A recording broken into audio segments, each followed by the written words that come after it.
चलिए आज का जो सवाल दिया हुआ है, यानी कोई चित्र दिया हुआ है, कहता इस चित्र में क्या निकाला, वृत्त की परिधि को निकालना है। तो वृत्त की परिधि कैसे निकालता है वो चलिए देख लेते हैं। लेकिन सबसे पहले अब ये समझते हैं वृत्त की परिधि किसे कहते हैं, अब वृत्त की परिधि का फार्मूला क्या होता है। तो अब कहता है वृत्त की परिधि, तो आप अगर गोल आकृति की देख रहे हैं, जैसे मान लिया समझते हैं साइकिल का पहिया, ये भी क्या एक प्रकार गोल है, तो मतलब एक प्रकार क्या है, वृत्त की आकृति में है। अब इसके बाद या हम लोग जो पहनते हैं, चूड़ी भी पहनते हैं, क्या चूड़ी पहनते हैं, या गोल में कड़ी जो पहनते हैं, मठिया जिसको बोलते हैं, वो भी कैसा है, तो एक गोल आकृति में है। अगर गोल आकृति में है इसका मतलब हो क्या है, एक वृत्त है। तो वृत्त है तो मतलब क्या हो गया, तो गोल आकृति है। तो अगर यहाँ देखो, यहाँ पर एक प्रकार क्या समझते हैं, ये क्या गोल है, नहीं तो समझना कि ये गोली है। तो जब ये गोल है तो मतलब ये क्या है, एक वृत्त है। जब वृत्त है तो इसका मतलब हुआ कि अब त्रिज्या किसे कहेंगे और व्यास किसे कहेंगे।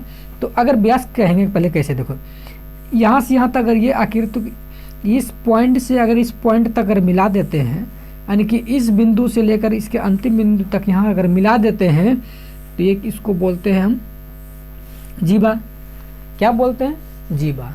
तो अब कहता है कि इसका व्यास किसे कहेंगे, तो वृत्त का व्यास किसे कहते हैं, तो व्यास किसे कहते हैं चलिए समझ लेते हैं। तो अगर ये वृत्त का अगर ये वृत्त है तो कहीं न कहीं एक केंद्र बिंदु होगा। जब केंद्र बिंदु होगा तो कहीं न कहीं इस केंद्र बिंदु से होकर भी लाइन गुजरेगी।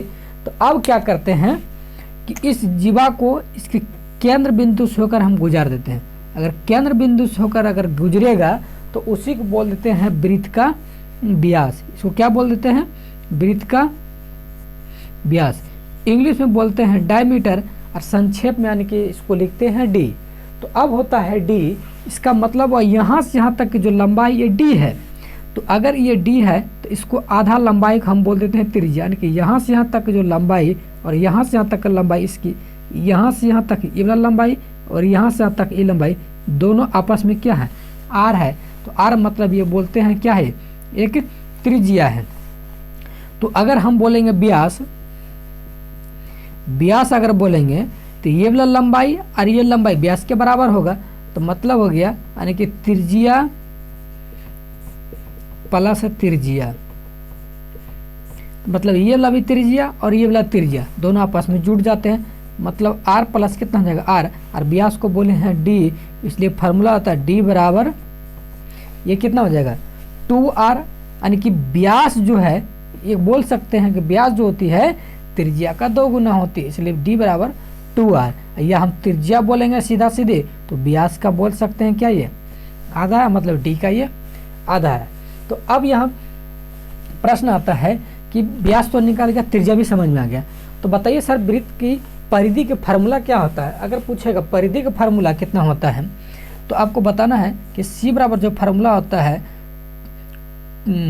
2, या तो इसको बोल सकते हैं एक तरह का हम पाई और डी।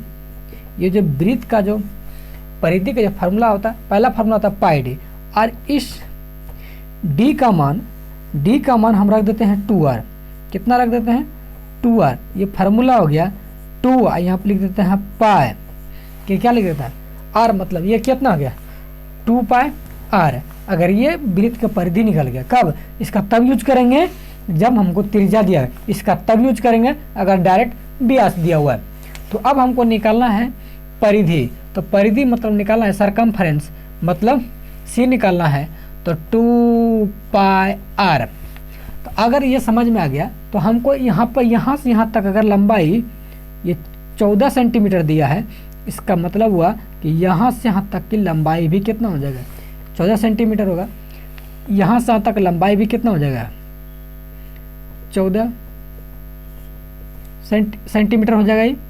इसका मतलब ये 14, तो ये भी कितना हो जाएगा,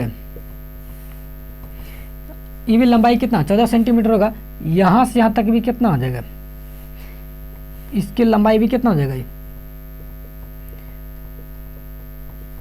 14 सेंटीमीटर हो जाएगा।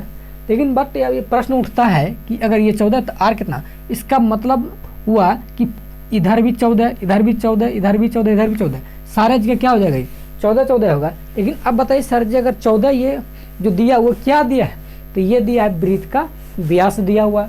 क्यों? क्योंकि यहाँ से तक लंबाई के व्यास बोल देंगे। जैसे यहाँ पर यहाँ से तक लंबाई जो व्यास था, इसका मतलब यहाँ से यहाँ तक की जो लंबाई है वो क्या है? व्यास है। तो अब बोलेगा त्रिज्या, तो केंद्र बिंदु है, मान लिया तो ई बी क्या एक प्रकार है त्रिज्या है। ई बी कितना है? त्रिज्या। ई बी कितना है? त्रिज्या। ये भी कितना है? ये त्रिज्या है। तो ई बी कितना दिया? जब त्रिज्या दिया हुआ है तो यहाँ से यहाँ तक का लंबाई कितना? अगर 14 है तो ई बी 7 हो जाएगा। ई बी कितना हो जाएगा? 7 हो जाएगा। अगर 7 और 7 जोड़ेंगे कितना हो जाएगा? कितना हो जाएगा? ये 14 हो जाएगा। अब यहाँ पर देख लेते हैं, अगर यहाँ से अगर त्रिज्या हमको पता हो गया कि 7 हो गया, ये त्रिज्या 7 पता हो गया, तो हम निकाल लेते हैं परिधि 2 गुना। अब पाई का वैल्यू होता है 22/7 और त्रिज्या का मान होता है यहाँ पर कितना? 7। तो ये 7 और 7 कट गया, 2 गुना 22, तो 22 दूनी 44। यहाँ कितना सेंटीमीटर? यहाँ लिख देते हैं,